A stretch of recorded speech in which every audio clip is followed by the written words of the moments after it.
اللہ سبحانہ و تعالیٰ کے بابرکت نام سے شروع، جو بڑا مہربان اور نہایت رحم کرنے والا ہے۔ بسم اللہ الرحمن الرحیم۔ السلام علیکم۔ ترجمہ آیت الکرسی۔ اللہ وہ معبود برحق ہے کہ اس کے سوا کوئی عبادت کے لائق نہیں۔ وہ زندہ اور ہمیشہ قائم رہنے والا ہے۔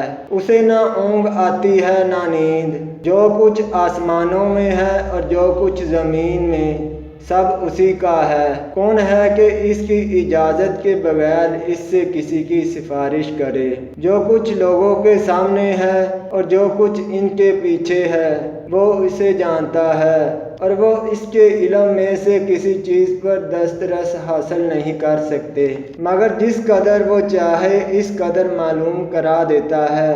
اس کی کرسی آسمانوں اور زمین پر حاوی ہے، اور اسے ان کی حفاظت کچھ دشوار نہیں۔ وہ بڑا بلند ہے، عظمت والا ہے۔ جو شخص ہر نماز کے بعد آیت الکرسی پڑھے، اسے جنت میں داخل ہونے سے موت کے علاوہ کوئی چیز نہیں روکے گی۔